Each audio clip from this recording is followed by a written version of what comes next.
Rebecca Harlow. Coach, it was about a month ago that you said that you wanted your guys taking more three-point attempts, and that's obviously happened. It's become one of your biggest strengths here. Is this kind of what you envisioned your offense to get to at this point? Yeah, I thought the big thing was Julius adding the three to his game, but we wanted everyone to improve in that area and then to also be unselfish. So it's important to move the ball, hit the paint, and then make your rim read, and then make sure you're hitting the open man and trusting the pass. And oftentimes it's the second pass off that penetration. And so I think they're playing for each other, which is the critical thing, because I just didn't want to take wild threes. I wanted to make sure they were high quality threes, and I think we've done that. And I think we see the value in it. If you look at what's going on in the league, we know that's an important part of what we have to do if we want to be successful. Steve Popper. Julius obviously got you guys going early, but then it just seems like RJ, every game seems to be coming up big in the second half, offensively carrying a lot of load. Just how has it been splitting things up like this? No, and that's the best part about the team. It's, and Julius is our engine, but we have a lot of guys stepping up, and the way that they trust the game. The game is going to tell you, who's getting what shot. And, even if we call a play for you, doesn't mean it's your shot. It means it's your responsibility to make the right play for the team. And Julius has set the tone for that. So when the second defender comes, he'll move the ball, and then when other guys are having plays called for them, they're doing the same thing. So everyone's making the extra pass. Everyone's willing to share and sacrifice for the team, put the team first, and that's what you need to have a winning team. And there's still a lot of room for growth for us, and I think we're seeing that. Mark Berman. Hey, Tom, I know it was only 8-9 minutes, but Obi hit three-pointers. I mean, do you see even it's contagious with his three-point shooting? Yeah, Obi's been practicing great. I thought he played great tonight. Our bench gave us a huge lift, and he was at the heart of it. I thought they played very well together. He's put a lot of extra time into his shooting. He's coming back at night. He's grooving his shot, so I think he's gaining confidence. But he's practicing well, too, when we do practice, but his concentration is improved. So he's an important part of that second unit. And when they can go in and give us a lift like they did today, that's huge for us. Ryan Mahoney. Tom, Nick Nurse was saying, it isn't like he can tell his team they played poorly. You guys just played better. Is it kind of, you're on a good run when something like that happens, where it isn't like the team made mistakes or they were missing guys? They had a good team, played pretty well, and right now you guys are just kind of clicking a little better than that? Well, and you have to give Toronto a lot of credit. They've had a very unusual season in terms of playing away from home, then being hit with COVID and having injuries, and to navigate through all that. But they've been playing at a very high level. They had a 4-game winning streak going into this game. And any team that has a Lowry and a Van Fleet and Anunoby and Siakam, that's a heck of a team. And I like the pickup with Birch. Boucher was out for them tonight, but that's a very talented team, and Nick's done a great job with them. So it's a good, solid win for us. And we knew we would have to play well to beat them, and I felt that we did. And then the challenges keep coming. We have to get ready for Phoenix, and Phoenix is a different challenge, but we have to be ready when that ball goes up. But I think the same thing is going to winning each game, and it starts with your preparation and knowing your opponent well. Ian O'Connor. Tom, you've talked obviously a lot about Randall's work ethic this season. Has that had a tangible impact on his teammates? And if so, how has that manifested itself in your play? Yeah, and no question about it. It's, it always starts with your best players. And if they work like that, it sets the tone for the team.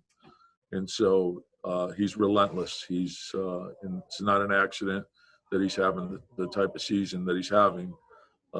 His commitment, I could see it from the first day I met him, just looking at the type of conditioning he had and how committed he was to turning this thing around.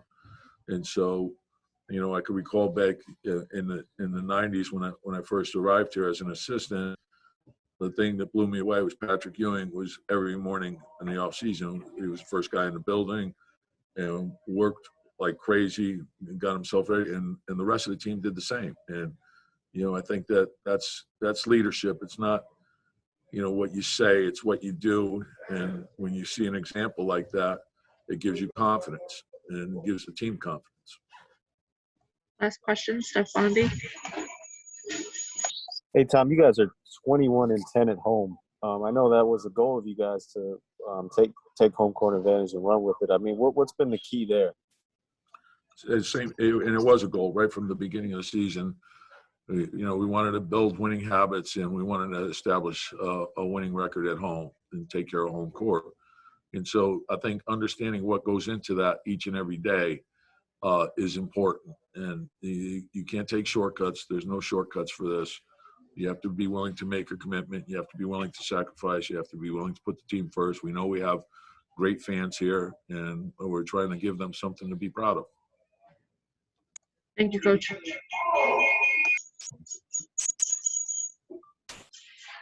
Jonathan Acker. Hey, RJ. Everybody's talked about how much work you guys are putting in preparation, but amidst all that, are you guys able to enjoy the streak that you're on right now? Most definitely. It's a lot of fun winning every day. You know, especially like right now is the time you enjoy the win, and then you sleep, and tomorrow you move on to the next one. Mark Berman. I think on the court you said it's a tough place to play here. It's tough to play here. What exactly is making it so tough with your great home record? And then just about your nighttime shooting. I know that I think you go back with Darren Erman, I believe. What kind of help has he given you along the way? Since the fans have been back, it's been amazing playing here. They give us such a boost, and we're really playing, and we're playing hard together, and we really want to make them proud. They're cheering. We want to give them something to cheer for, to cheer about. And also, just going back at night shooting. There's no, there's no other way around it. It's just what you got to do if you want to be successful. Steve Popper. RJ, you mentioned the fans. I saw there in that last 30 seconds, you were just kind of standing off to the side on the court and raising your arms, pumping them up a little bit. What's that feel like now, 9 in a row, and feeling that crowd like that? Yeah, man, it's great. It's great. Winning is great. Gonna try to continue to keep doing that every day. Gonna try to continue to have the fans come. Try to hopefully get more fans. Just continue to have fun with it. Ryan Mahoney. RJ, you guys keep saying, you still feel that you can improve more. The way you guys played today, offensively was, pretty darn clean game. What else do you think you can still get better at? We got to clean up our defense, especially started the game. We've been giving up these big first halves, past couple of games, but I'm sure we'll go back to the film tomorrow and figure it out. Thank you, RJ. I got media. We'll be top ends here. If you have a question, raise your hand and I'll bring you into the room. I had to put the towel down for Jules and RJ, so special treatment. It's ridiculous. Sweaty. Bobby Child. Obi, before the game, Coach talked about how a lot of the younger players are putting in so much time in the gym, getting additional shooting in. Today you hit 3 threes out there. Is that a byproduct of it? And what's that extra work mean to you?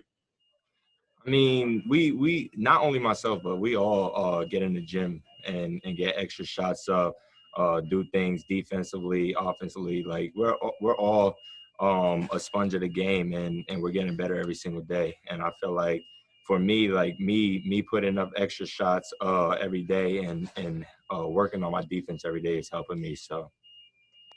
Mark Berman. Hey, Obi, 2 big threes early in that fourth quarter. How great does this feel to limited minutes to be able to contribute to this win?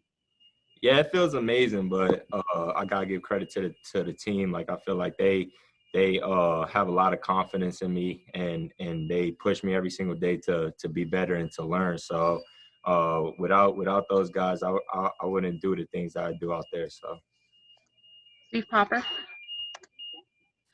Obi, whether it's the rest of the team cheering for you when you hit those, or you doing it the rest for the other guys, for Julius, just kind of what's this whole thing been like, the feeling of this 9-game winning streak?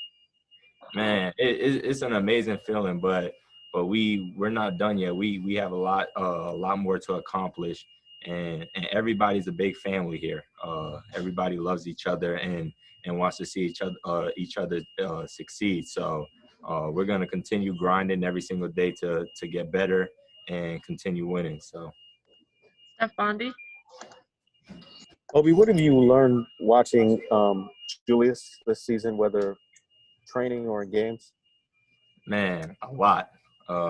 Jules is probably one of the hardest workers I've ever seen. So being able to learn behind him, play behind him, and just go day by day with him, I'm learning a lot. He's a great player, great guy, and I'm glad to be playing behind him. So Mark Berman.